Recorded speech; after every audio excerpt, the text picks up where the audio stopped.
Ladies and gentlemen, boys and girls and petrol heads all around the world, welcome to episode 1 of F1 Radio. F1 Radio is your dedicated source of anything and everything you need to know in the world of Formula 1.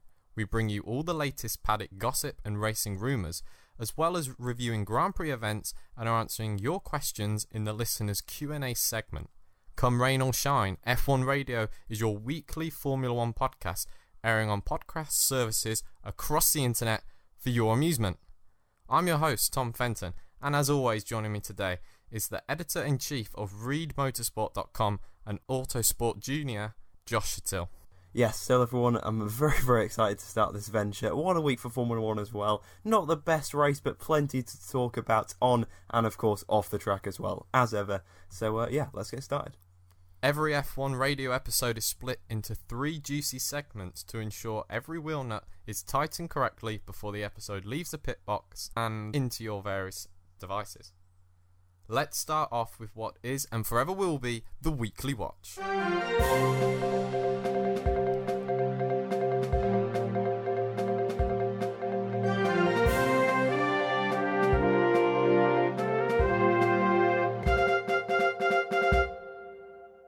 In today's episode, we have 4 F1 news items to discuss. Let's begin with the biggest of these news items, and that, of course, Josh, is McLaren's 2018 engine situation. It's such a complicated scenario. Is it going to be McLaren Renault? Is it going to be McLaren Honda?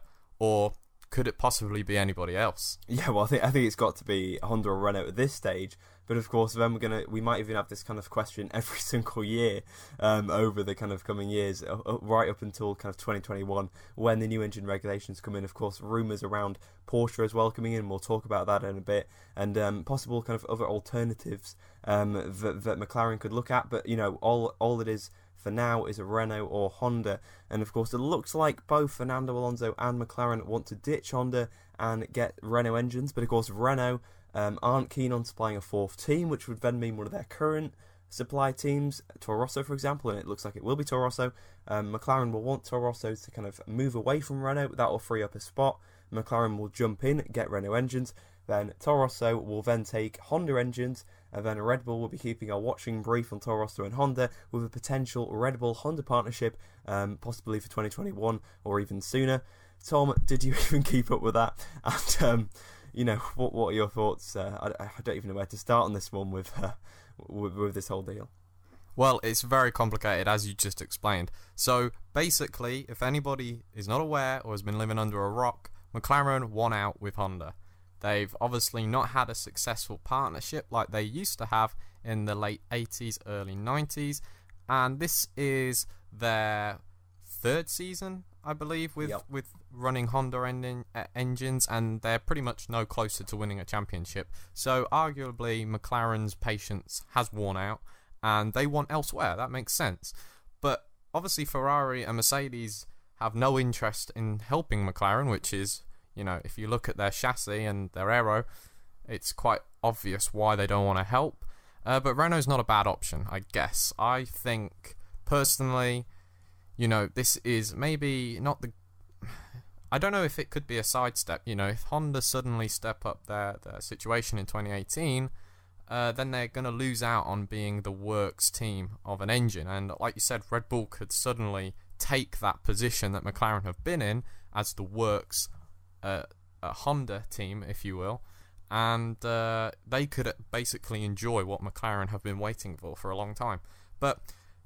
do you think this situation has occurred because McLaren want to keep Alonso more than actually Honda? Yeah, definitely McLaren have kind of done this whole thing just to kind of keep Fernando Alonso. They brought him into the team, in 2015. They spent millions on him, and now, of course, they're really keen to keep him. And pretty much, I think, if McLaren stay with Honda, they're probably going to lose Alonso. But of course, if they switch to Renault, then I think it's very likely that Alonso would stay. Renault should be a fairly competitive engine, and that will probably put McLaren around 4th, probably. maybe third. You know, of course, they're going to have big dreams and big aspirations. Alonso seems to have faith in the McLaren chassis. He's always say, I'm the quickest through the corners. So clearly he's, you know, got plenty of faith in the chassis department. And it is the engine, of course, he's very frustrated with. We were kind of talking off air before as well, but I believe that McLaren shot themselves in the foot back in 2015 by signing Fernando Alonso, by spending so much money on him, by putting so much pressure and a massive spotlight on Honda and on McLaren. They really did shoot themselves in the foot because there's just so much pressure on them that really it was never really going to work. Coming in a year late as well, Honda came in 2015. That was a year after the actual kind of regulations, kind of started, and really Mercedes were kind of beginning their preparation back in 2012. I think Honda probably started, in 2014, possibly late 2013, and that really was just too late really for them. So they've always been on the back foot, Tom, and it's interesting you say this because I was just about to bring up the question of, do you think now Alonso is he 36, something like that? Do you not consider him maybe to be dead weight? As in, he's a great driver, right? But soon he is going to start to lose his talent.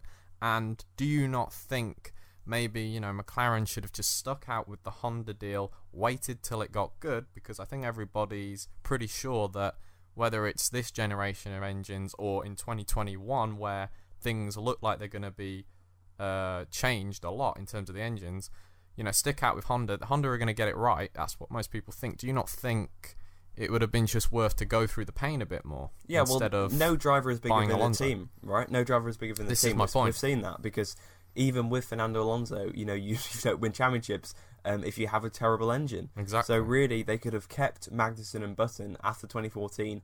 Kept both of them. Button would have probably still retired. He'd have probably promoted Van Dorn. He'd probably have Van Dorn and Magnussen. And really, would the spotlight be on McLaren so much?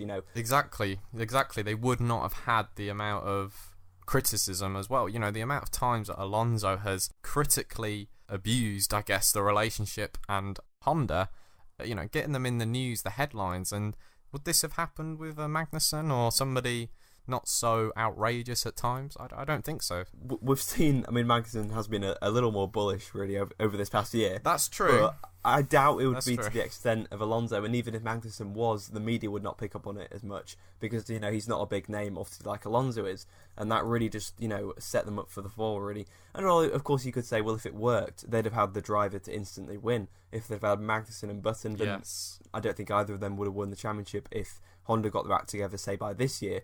So, it's really easy to say with retrospect, but I think ultimately they did make the wrong call. Alonso made the wrong call as well. Really, was that a smart idea to move up to kind of this startup team, really, a fresh relationship That's in true. its first year, but then of course you will say, well, he gets 30 million a year. I think Niki Lauda criticised Alonso saying he was just going for the money.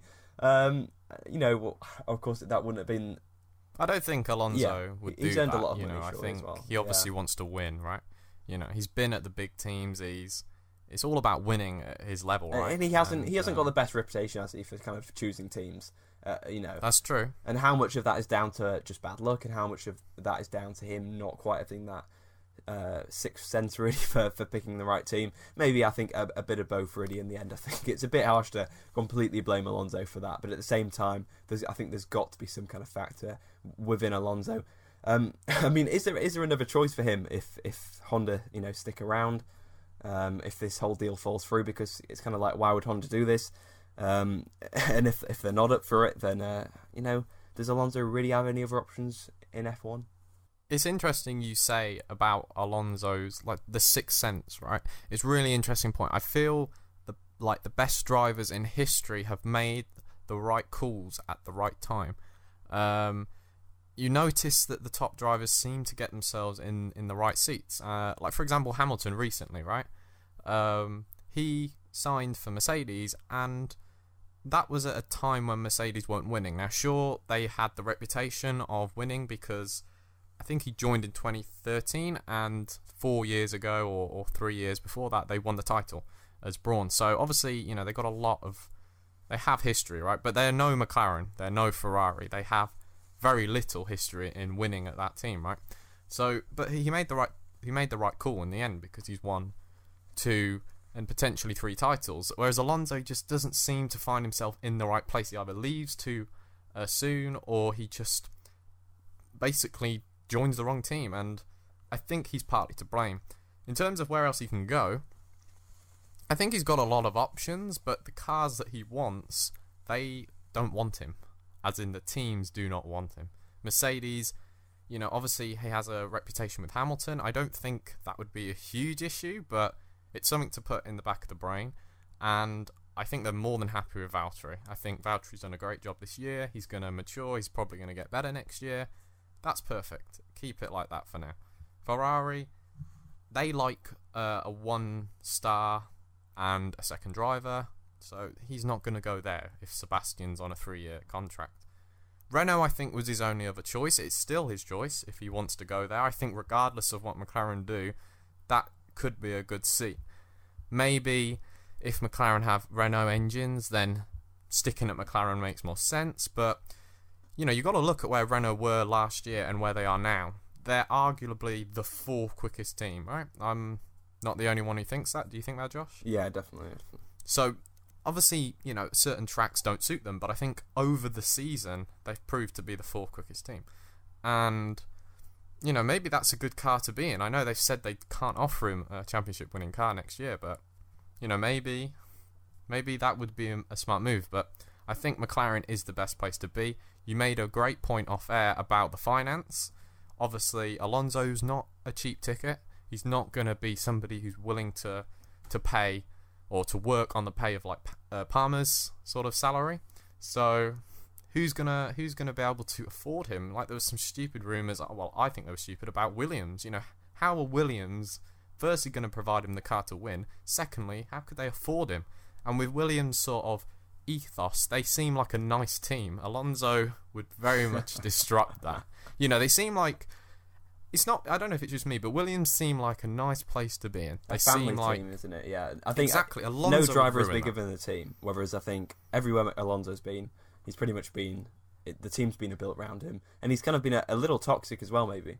Yeah, I think it's actually interesting that McLaren are starting to bend for his beliefs in terms of bending their ideas and changing their way of thinking for him, because I think if Alonso wasn't there, they'd stay with Honda and ride the wave. But it's interesting McLaren are doing that because they were the team that kicked him out in 2007. Now I know he lost them a lot of money, he caused a lot of problems, but that time they went with Hamilton. They sided with Hamilton, and they are the only team who have sort of rebelled against Alonso. So it's interesting that now McLaren are... When Ron Dennis was at the helm, whereas now it's a very different kind of structure. That's a very good point.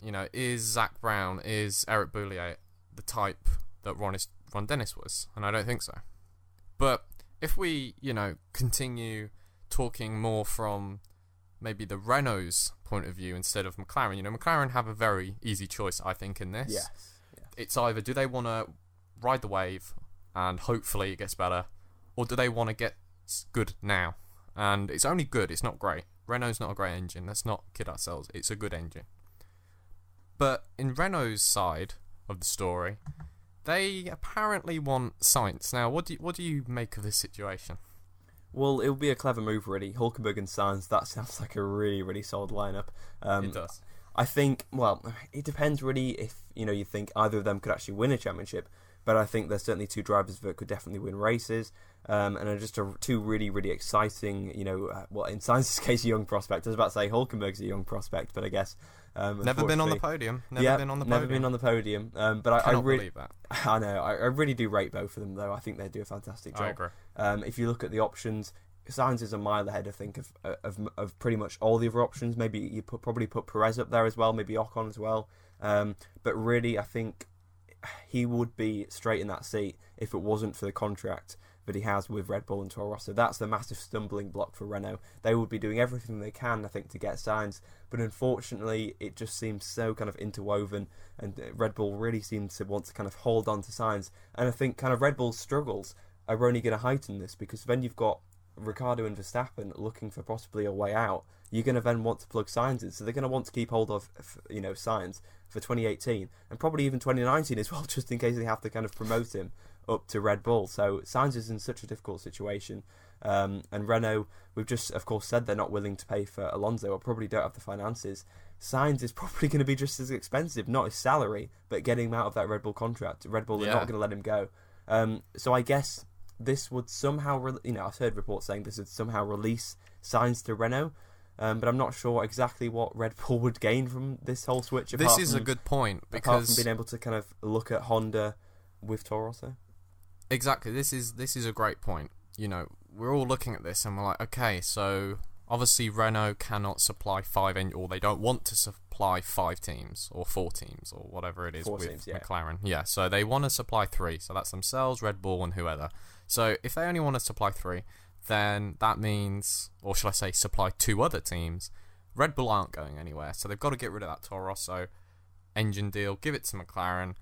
Toro Rosso will take the Honda, because obviously FIA want to keep Honda in the sport. I think there's no question that everybody wants more manufacturers, be it engine suppliers or teams. So it's good that Honda will have somewhere to go. But like you said, what do Red Bull gain out of this? They're going to get insight to a different team and ideology of making an engine. Okay, but that engine's not very good. And they're going to probably, if the deal goes through, lose a very great driver who some people would rate to be on an equal level to Max Verstappen. I would myself. Maybe in different areas he's better than Verstappen. Yeah.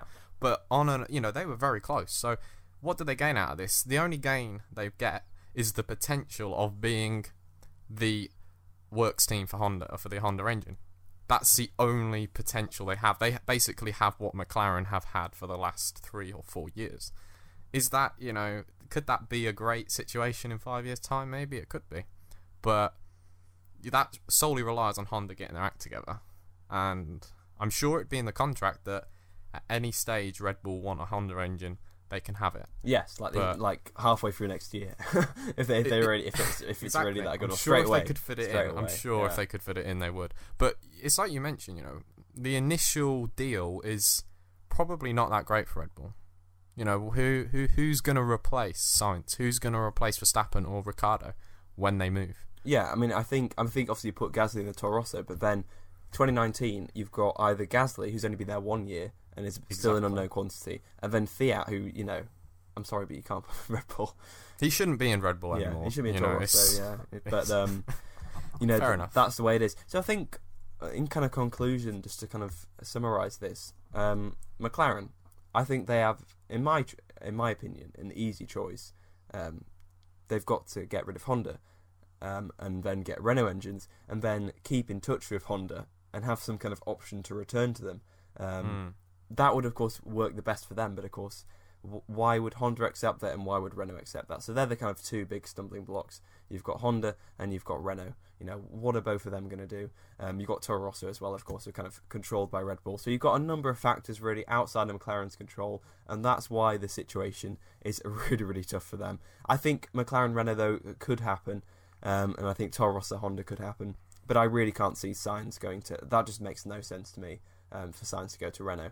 As a result of this, if Sainz goes to Renault and there's money exchanged, then that's fair enough. But I can't see Sainz going to Renault as a result of all this, engine change. Yeah, I completely agree that this is a very complicated situation, and I do agree that the only way that Sainz is going is if there is a lot of money exchanged, as well as this engine deal that, I don't know if it really affects his situation. But ultimately, guys, if you're listening and the news has already come out, well, this is because we've recorded this on the Tuesday, which is the 5th of September. So if anything happens between now and when you're hearing this, we do apologise. If nothing's happened, tweet us at _F1 Radio. Let us know what you think is going to happen here. It's a very complicated situation. Who knows? Maybe McLaren, they'll run Cosworth. Maybe, who knows? This could be a ridiculous situation. But either way, the second news item, Josh, is actually related to engines. And what is this about? Oh, well, we do love engines, of course, on F1 Radio. We do. And this is about Porsche considering return to Formula 1 as an engine supplier from 2021. That's the crucial thing. I've seen headlines saying Porsche coming back to Formula 1. It's as an engine supplier, it seems to be, rather than any kind of team. And this would actually be not to supply McLaren because they're a road rival. I think I might have mentioned Porsche and McLaren earlier on. That's not going to happen because they're road rivals. But it could possibly be for Red Bull. Red Bull have been linked with the Volkswagen Group because, of course, that's what Porsche are part of for so long. So I think that could definitely happen. You've also got Williams mentioned. This is all from Autosport, by the way. Williams kind of mentioned as well in possible partnership with Porsche. So yeah, Tom, it'd be quite nice to have another manufacturer, especially one like Porsche that hasn't been involved in Formula One since the very early 90s. So I didn't realise that Porsche were involved that late into F1. You're saying early 90s. Were they with the supplier? Yes, with a footwork team, and that didn't end very well. But they've had so successful partnerships with McLaren before, but of course that's not going to work. I don't think this time. No, because of how the road market has evolved and how McLaren has evolved into more of a, more focused on kind of road cars. But yeah, anyway, what do you think about all this? I think it's great to have more manufacturers and even private companies that have nothing to do with cars, like Red Bull, in the sport. I think ultimately we might have a conversation about this in the racing review, or racing report, shall I say, where we review the Monza Grand Prix, about the sport needing to be more interesting to attract the big names. I think if the sport is fun, if it's great, people will come. The teams will want to be part of it. And I ultimately think it's great that you've got companies like Porsche, Aston Martin, Audi. I mean, they've always been apparently rumoured. They've been wanting to join F1 for every year since 2005 or whatever. But ultimately, it looks like we could be having some new teams or engine suppliers. It's great. Gives people more choice, and let's see what Porsche can do. They are not the worst company in the world who, they make great cars, and maybe they can develop a great engine with the situation. So I think it's good to have more teams. I think it's good to have more, people involved with the sport, right? Yeah, exactly. It's never a bad thing. Of course, this is just interest at the moment, so I think this is a story we'll probably revisit a little bit later. So I think that pretty much wraps up that particular one, unless you have anything else to add. Not at all. I think we should move on to the third news item, which I think is quite interesting because I had a very strong opinion about this situation prior to hearing this opinion from one of the Force India folk. You said it's Otman, right? It'd be Otmar, probably. Otmar. So that's the guy who's got the American accent, yes, it is. Right? Yeah, I think he's a great guy. So he's like a team principal, right? Or yes, whatever, yeah, because obviously Vijay Mallya is running from the Indian police. Yes, so Otmar is kind of, he's pretty much the spokesperson, I'd say now, kind of pretty much running the show. A little unclear with Force India management. That was seen in Canada, of course, with no kind of clear voice there. People criticise them, but whatever. That's a topic for another day. This is about news grid item penalties. 3. Yeah. News item 3 is Formula 1 grid penalties, and more specifically grid penalties that are relating to engines or gearbox changes. So let me explain where I stand on this, and then we'll see where you stand on this, Josh. Before hearing what Force India have had to say, I was very much up for having a change. Let's think about this. We've got McLaren starting at the back. We've got Red Bull starting at the back in Italy, right? That's not great. You've got these great stars. Now, it's great to see him come through the field, but, especially, for example, all the Max Verstappen fans, they want to see him on the front row. They want to see him fighting with Hamilton. And this stops this happening. But, what can they do about it? That people have said maybe fine the bigger teams and give that money to the smaller teams. Okay, I understand where you're coming from.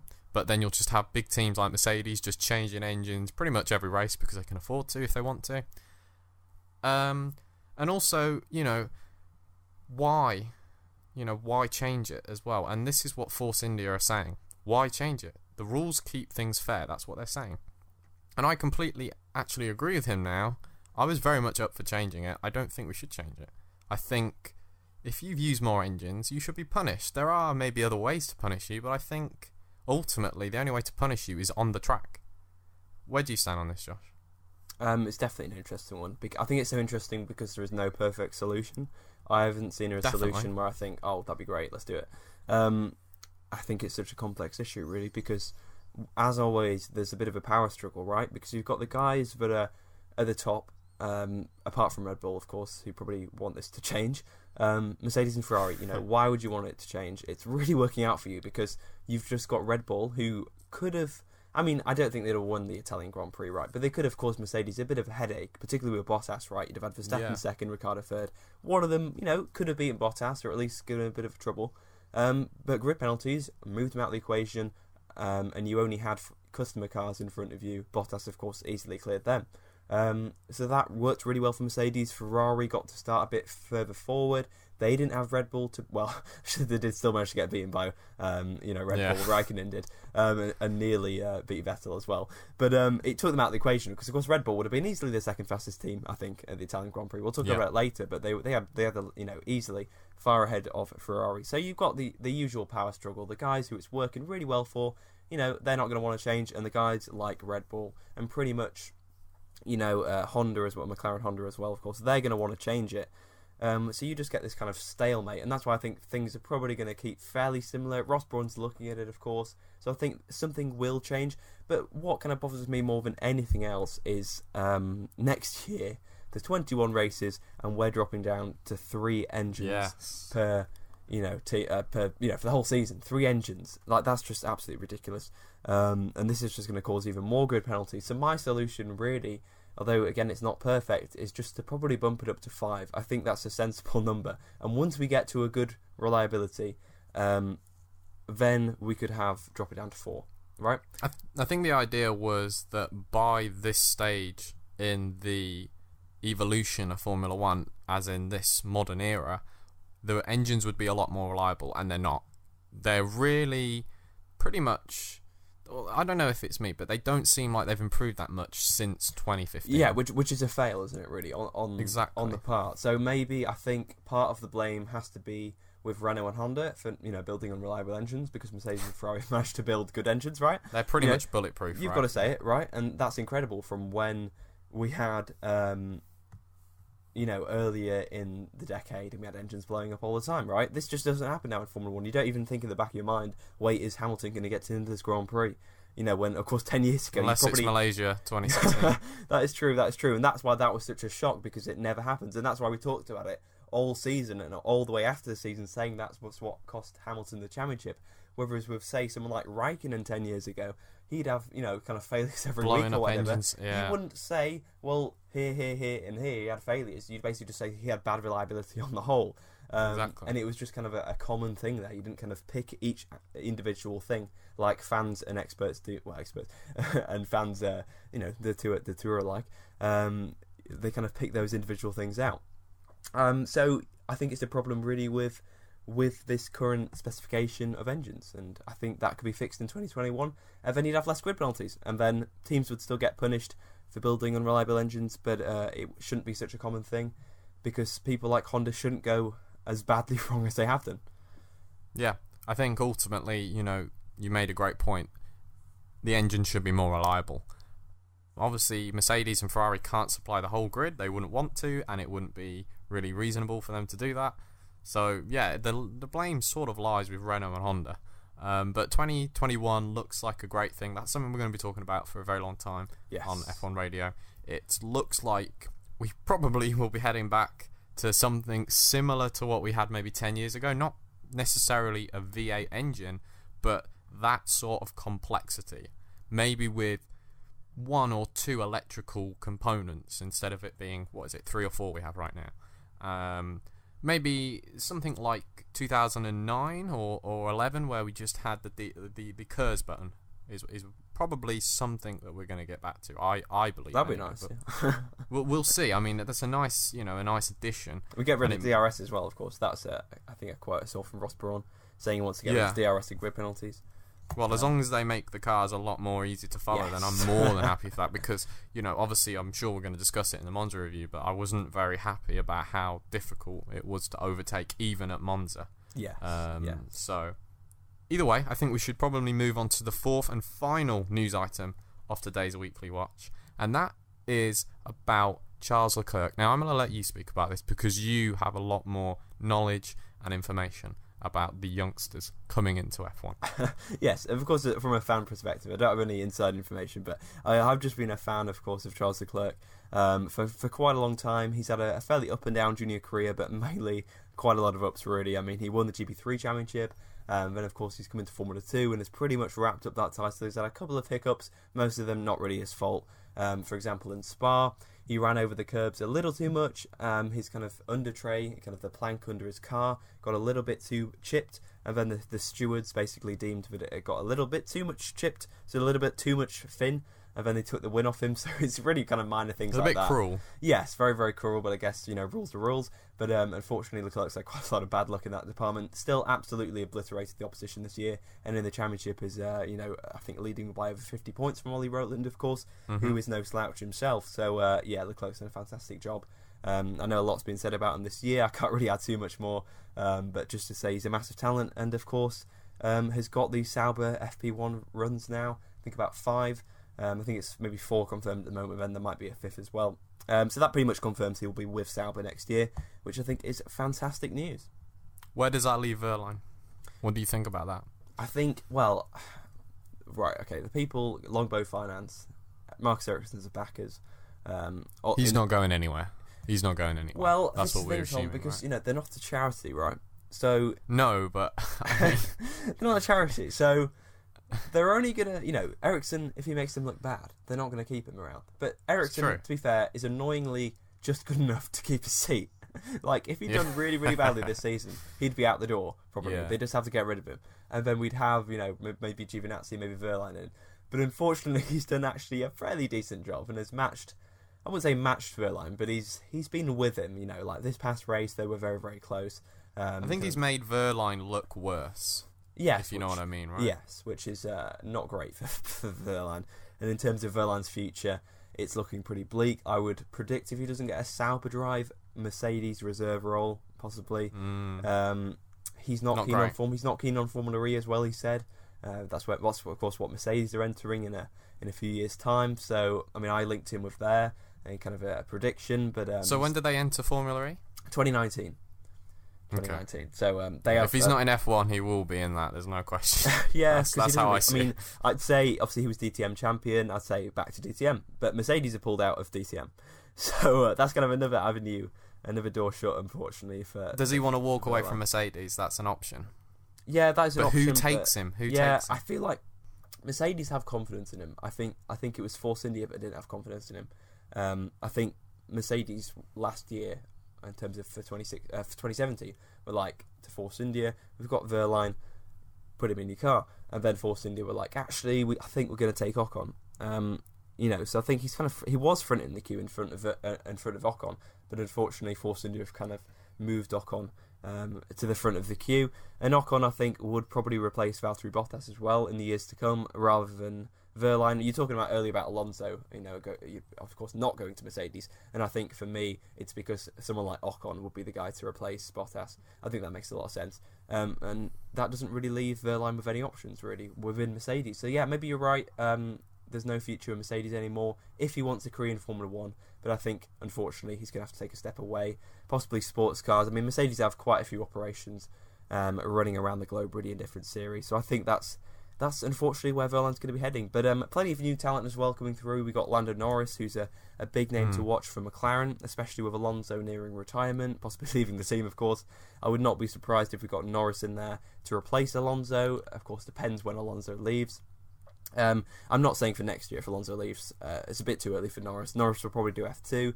You've got... Yeah, he's like 17, right? Yeah, exactly. You've got George Russell, another Mercedes junior. That's a good point, actually. You've got George Russell, so he'll probably kind of take up Wehrlein's role, if that makes sense. He'll probably jump him in the queue as well. So Wehrlein, yeah, I actually am agreeing with you now. I think Wehrlein could have no future. I think with Mercedes in Formula 1 may have to walk away, and if not, he'll still be with them, but not part of their F1 team. So yeah, you got Russell to watch out for. You got Callum Ilott as well, possibly in Prema next year in F2.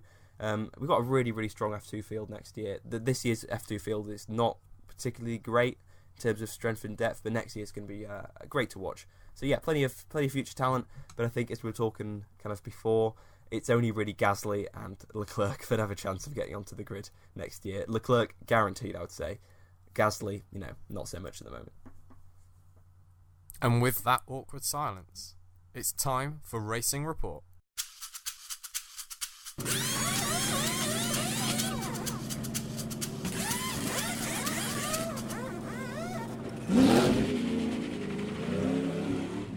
Today's Racing Report is the 2017 Monza Grand Prix.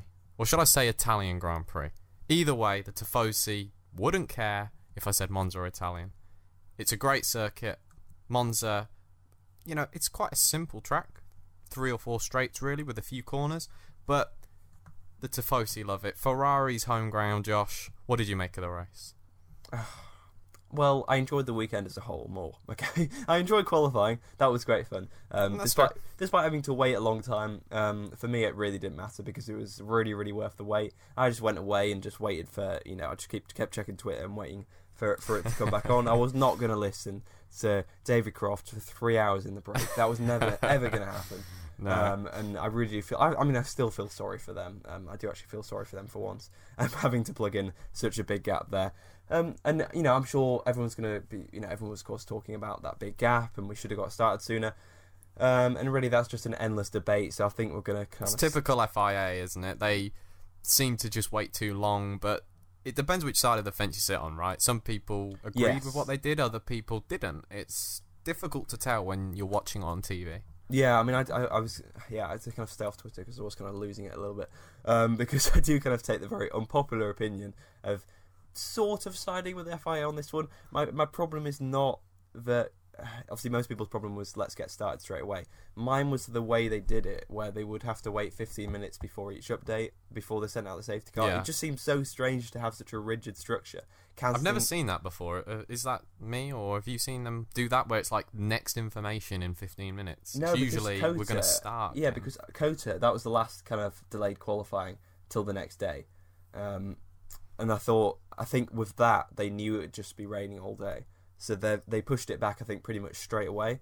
Whereas, of course, this one was, like you said, so drawn out. And we did actually get away eventually, unlike, of course, that Kota qualifying, I think, 2015. They then pushed they pushed it back. That provided a really mixed-up grid. And this one did provide a pretty mixed-up grid as well. I mean, the grid penalties kind of did that anyway. But somehow we got Lance Stroll on the front row. That was fantastic. I mean, Stroll was fantastic all the way through qualifying. I was so impressed. Ocon as well was impressive. But he beat Perez in Q2 by 0.002 of a second. God, them guys, they need to... Yeah. I think Force India need to just side with one driver in terms of the upgrades. So they're just not on... worse, yeah. Maybe just some way so that they're not on the same part of the track, because it's just... They don't like each other. It's ridiculous. Whereas Stroll, and my point was with Stroll and Massa, the gap between them was like 1.2 seconds. So there was light and day between those two, whereas Ocon, although he had a really high position... he was marginally quicker than Perez, and I'm not taking any shine off Ocon for sure, but I just think Stroll's performance was just fantastic, particularly given the season he's had and the criticism he's taken. In difficult conditions, under a lot of pressure, how did this happen, Tom? I don't know. I think the best thing we should do is start with qualifying. Obviously, like we've said, a very long process that ultimately, ended with quite an exciting grid for a 2017 grid anyway. You said, penalties have caused this a lot. I think Hamilton is the only person who started where he qualified, which is on pole position, so well done to him. He broke Michael Schumacher's record, so he's now had 69 pole positions in Formula 1. Very impressive stuff. Now, I believe second on the grid, obviously, was Lance Stroll, the 18-year-old. Yes. And third was Ocon. Now, I say believe because Red Bull actually qualified second and third. So Stroll and Ocon were promoted, and what a great experience to see these guys. Like we've already mentioned, I think ultimately over the course of the Italian Grand Prix, Red Bull shined, but ultimately Force India and Williams shined, especially Stroll and Ocon, and they're stars of the future, no question. Oh yeah, for sure. Especially, I think, Stroll, it was great to see. Because I think with Ocon, he's been so impressive all year. This was just another chapter in his tale. But for me, this was Stroll's real big breakthrough. Another highlight. Yeah, right. you could say the Baku podium was Stroll's breakthrough, but for me, that was a large portion of luck. It was still obviously a great performance. But this was like pure beating every Massa, single wasn't it? session he was nailing it. Q1, Q2 and Q3, you know, he looked absolutely on it. I thought even for a minute he could even take pole, or at least in terms of, you know, after grid penalties, could be on pole, which would have been a fantastic story. Very cautious in the race, which was probably quite a smart thing to do. You know, to be honest, I said this to someone on Saturday night, which was a really bad thing to say, but I thought that Stroll would, you know, lock up heavily into turn 1. I thought he'd make a massive mistake. I thought Massa would still beat him. But he didn't, you know. Stroll finished ahead of Massa by the skin of his teeth. Ocon has shown this season he's not very cautious at all. He's really, you know, getting stuck in. Really, really great to see. Great racecraft. He's definitely got the better racecraft at the moment. Stroll will, of course, learn that, I'm sure, and get a bit more confidence. It's better than Stroll just kind of ploughing into Hamilton at turn 1, right? So he was probably better to be cautious. That did cost him. Arguably it cost him second place. Yeah, definitely. It cost him it to Ocon, but at the same time, he finished and was ahead of Massa and Perez. So really, I think did a fantastic job. And Ocon in the race as well really excelled. So yeah, that's pretty much our point, isn't it? Ocon and Stroll. Yeah, just doing a great job in both quali and the race. And ultimately, Williams and Force India having a strong showing, but definitely Stroll. What Williams needed as well. They were poor in Spa. They should have been really good in Spa. They were pretty poor, and this was right back on the song at a track that should be probably their best. Exactly. If they can't do well here, then they're never going to do well. So it's a good situation for them, because obviously they're in a constructors' title fight with numerous teams. They've made up quite a lot of points and probably starting to pull clear. And I assume it's like 5th place they're fighting over, right? Or 6th, something like that? Well, yeah, obviously Force India, they're pretty much clear in 4th. Yeah, but Williams are fighting. Gap. But yeah, Williams are, of course, in 5th. They were about, I think, 1 point ahead before the weekend. They're now well clear because Haas, Toro Rosso, Renault, they all failed to score. Yeah, they all failed to score. So this was massive for Williams in particular. Force India are pretty safe. Even though Force India wasted points with those crashes, they're still a comfortable 4th. And definitely. You know, Williams, this was a crucial weekend. It was down to their drivers to deliver. And that's exactly what they did. Massa got his elbows out as well. Let's, you know, of course, give credit to Stroll. But to be fair, Massa wasn't afraid to give push Verstappen off the track, really, or kind of squeeze Verstappen. Yeah, I think that's a great point to make. We need to talk about Red Bull. What a great weekend in one car, and the other car maybe not so much. Well, especially in the race. Obviously, Verstappen had a great qualifying session. Great start. But then he had quite a bad situation where he obviously got involved with Massa. Now, I feel like with Verstappen, he's still got a little bit of maturing to do, maybe to work out when it's the right time to fight and who with. You know, obviously Ricciardo pulled off a fantastic move on Kimi Räikkönen, and he always seems to know, doesn't he? He seems to know, Ricciardo, when it's the right move, and he never seems to lock up. It's amazing, and maybe that's what Verstappen could learn a little bit to avoid getting into these situations with other drivers. Obviously, you know, he's had the bad luck in terms of reliability, but I don't know if it's me, but I do know it's a slight pattern with Verstappen that he can sometimes get involved with accidents that maybe Ricciardo wouldn't. Yeah, for sure. I can remember probably one incident Ricciardo's had that's probably been his fault since he joined Formula 1, which is incredible. You know? You don't remember Ricciardo. You don't remember him with, like, out a wing, right? Yeah, exactly. But you do kind of remember that. Unfortunately, with Verstappen, I think on this occasion, it wasn't that bad, really. It was a racing incident.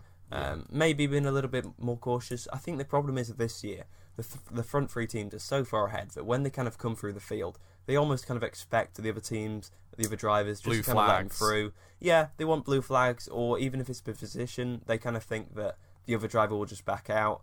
They'll let them through because they're not in a race with them, and maybe that did kind of catch out. Max Verstappen, and maybe Felipe Massa was kind of thinking, well, I don't know how many races I've got left in Formula 1. I'm going to make the most of it. And actually, he beat Verstappen in doing so because, of course, he gave Verstappen that puncture and finished ahead of him on the road. I'm not saying he did it on purpose, of course, but it was good resilience from Massa. And I think what Verstappen has done in the past is nowhere near as bad as what Massa did. And Verstappen was never really penalised, so I don't think you could. It'd have been very hypocritical, I think, to penalise Massa. I wouldn't say it was Verstappen's fault at all on that occasion. Could have said he was a little bit, could have been a little bit more cautious. But overall, a racing incident. It was hard racing, and it was good to see a bit of racing in a race that we didn't get too much of, unfortunately. And Massa getting his elbows out with Stroll as well late in the race. having a bit of contact with him, but also drove into Perez as well on the opening lap. That sounds like he took him out. Made contact with Sergio Perez, which gave Perez a bit of floor damage, but again got his elbows out. Really important. He beat both Verstappen and Perez, which was an impressive job. He clawed back a bit of his reputation in the race after getting a bit outshone by Stroll in qualifying. I think it was a mature drive, a robust drive on Sunday. It's good to see Massa getting his elbows out and not being bullied. Yeah, exactly. Obviously. Exactly. He's been around the block long enough, hasn't he? Yeah, he knows what he's doing. I think people forget with Felipe. He's not the tallest guy in F1, but he has a huge amount of experience. Right? That is very true. That's very don't true. push him about. But ultimately, it wasn't a racing incident. But I think with Red Bull, it was very much, impressive that they had the great pace in the race. Arguably, they could have had a podium if, Ricciardo would have started maybe even in the top 10. I mean, he started 16th, he finished 4th. I would say so. Amazing result. 4 seconds, in right? case... to the podium, 4 seconds off the podium. Yeah, exactly. 4 seconds to the podium, amazing. And Sebastian, I'd imagine he wasn't turning his engine down like the Mercedes did, which is probably a good point to start talking about Mercedes and their domination. So in case you didn't know, Mercedes absolutely wiped the floor with any other team.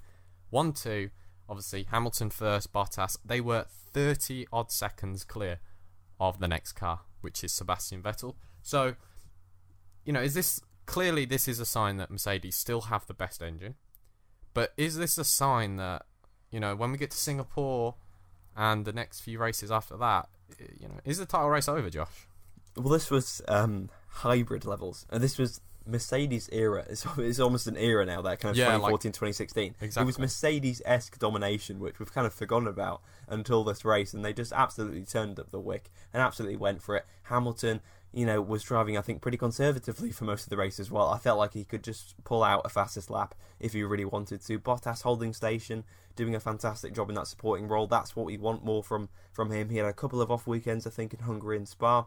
Right back on song here in Monza. Bit of a mistake on his qualifying lap, but, recovered well in the race to finish a comfortable second. Some really strong laps from both of them. Great forms from Mercedes. Ferrari are going to be hot under the collar in Singapore. Singapore should be a track that favours Ferrari, but they're not going to be confident, I don't think. Deep down, they might say, in press releases, they're confident, or talk to the press and say they're really confident.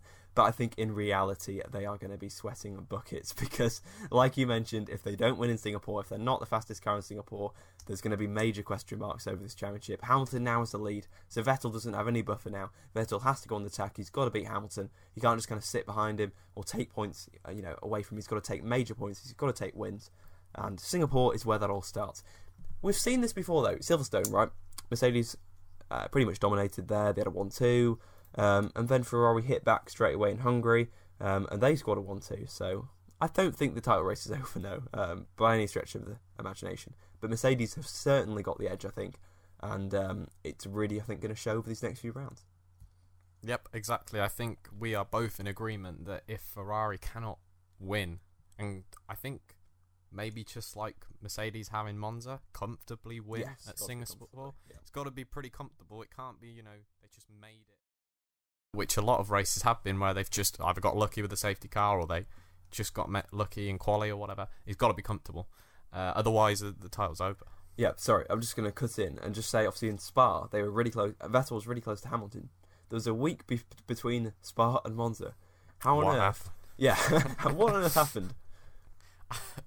I don't know. Look, I'm just as clueless as you. You always think with Ferrari that they'll bring something special to Monza, obviously the Tifosi, right? And, okay, a podium, great. It's probably the best that Vettel could have got. Yes. But ultimately, it's not about he got a podium. It's that they were 30 seconds behind and Mercedes had the engine down. It was also, they were getting challenged by Red Bull, who started at the back of the grid. What is that? Maybe something happened in qualifying. They seemed pretty comfortable until Q3, but I don't see what could change. And it was throughout the race where you just saw that they really weren't there. Maybe you'd expect them to be within 10 seconds, not 30 seconds behind, or 36, shall I be precise. But ultimately, that's the main points that we've discussed about the race. So Hamilton leaves Monza with 3-point lead in the championship. going to Singapore, Josh, it's time to talk very quickly about Singapore and what we believe is going to happen. So, Singapore, we've already said this, Ferrari need to dominate here, they need to win to keep the championship alive. Do we think that Valtteri Bottas is out of the championship? Do we think Ferrari are out of the championship for constructors? Yes. Both of those questions, actually, is yes. I agree. Ferrari are done. In terms of constructors, their loyalty about money... 70 points behind Mercedes now, so... Their kind of loyalty money, whatever you call it, they get that kind of extra money. That offsets any championship loss, so they don't care about the constructors. They've made that clear by re-signing Raikkonen, right? So it's all about them for the Drivers' Championship.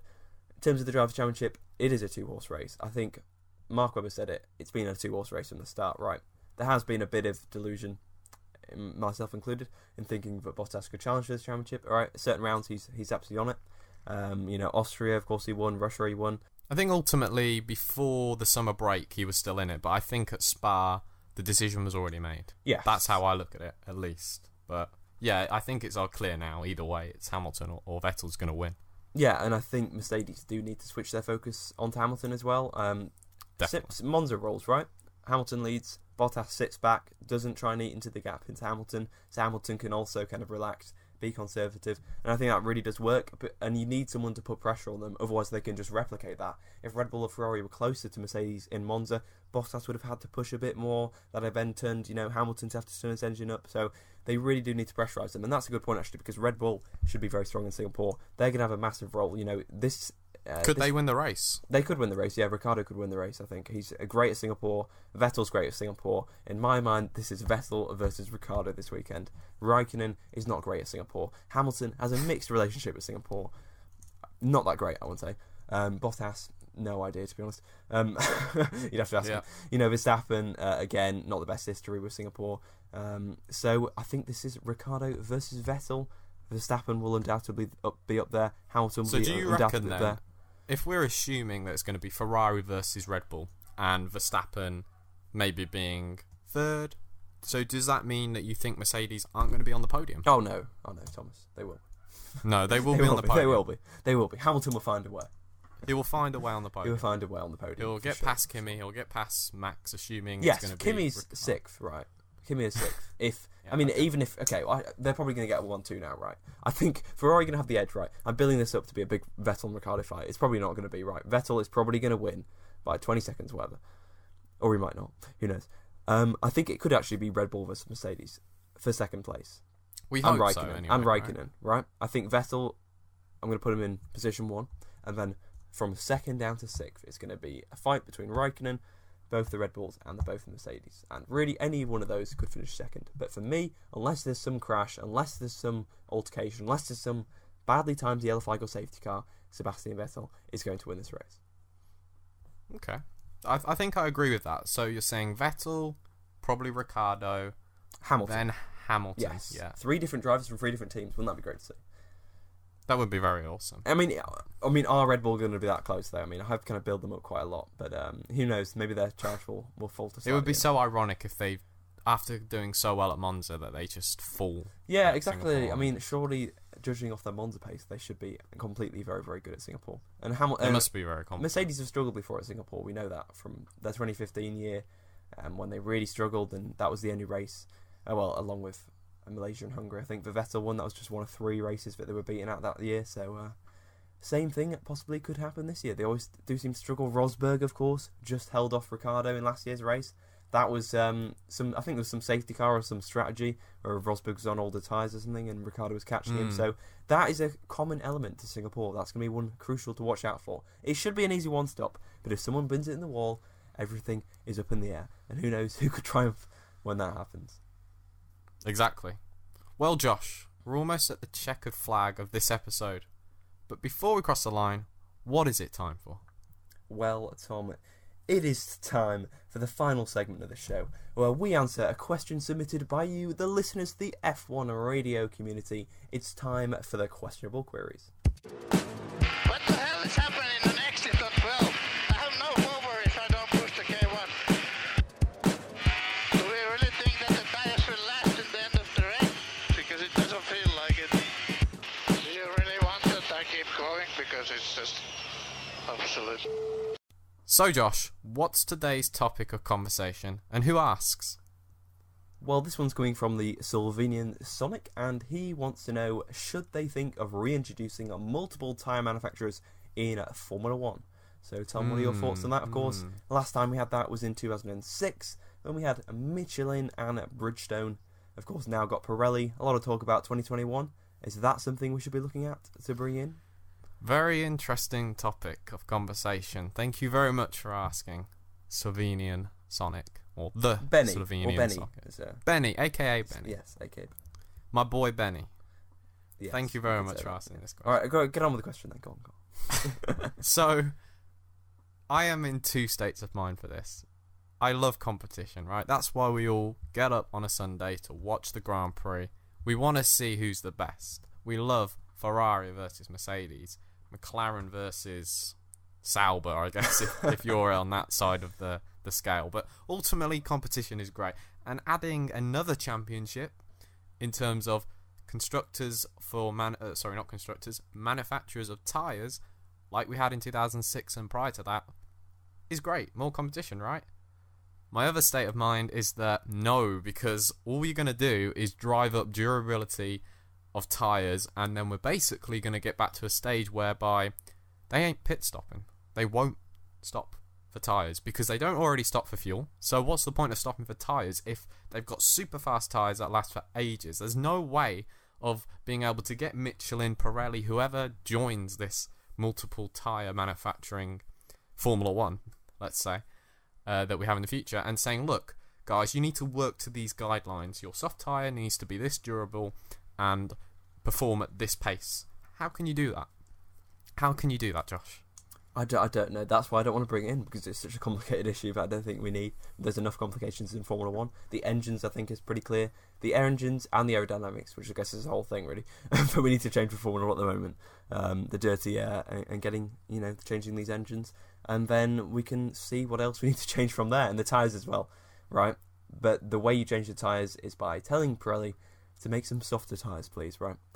Let's not bring in, Michelin or anyone else. I mean, they've already rejected Michelin, right? Michelin, I think, came in... Michelin had their chance in 2005, and they absolutely screwed that up. So I don't think... that is true. But I think they came in with a proposition for this year. I think this was a couple of years back, right? With 18-inch rims. Yes. I think it was them pushing it, and that's why Pirelli then made their own, so they can look, we can do it too if you want. And that got rejected, right? So I don't think F1's interested in having two... tyre manufacturers. Ross Brawn is someone who's going to know this situation very, very well. So True. For me, I have confidence in Ross Brawn to make the right decision, because he was right in the midst of that tyre war, right? He was right in the midst of Indy 05, and he was right in the midst of, Well, maybe he'd want it back. Maybe he'd want it back if it was like in 05, where they basically just had the race. Yeah, that's true. I'm glad he's not running Ferrari. Not Ferrari anymore. And he has no allegiance. Let's be clear. He's worked for both Ferrari and Mercedes, so he's very equal in that department. That's true. Yeah. I think ultimately, though, it was interesting when you used to have Grand Prix where it's like now, where we have, well, this circuit's going to suit this engine or this car, right? Yes, and it's the same with the tyres before. You used to have certain circuits that would, or maybe Bridgestone or Michelin would bring an upgrade, and they'd suddenly, there's a lot more choice, right? But I think when you control things like parts, as in, the tyres are parts of the car, when you control that and standardise it, it does in some ways create more competition than not. Yeah, it closes everyone together, right? If you, the more things you make common between the cars, the closer they're going to be, right? It's just kind of common sense, right? So I don't think we need to change it. I mean, all this stuff about engines, right?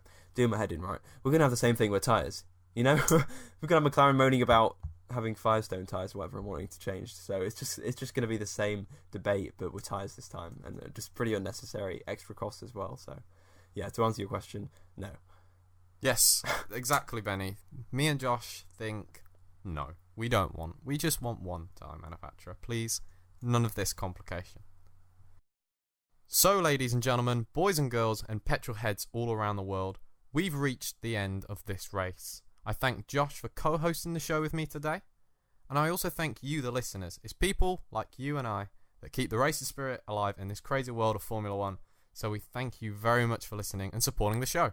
Please like, subscribe, rate, review, and share this episode across the various platforms that host F1 Radio, including iTunes and YouTube, if you like what you heard. Until next time, it's been a pleasure to serve.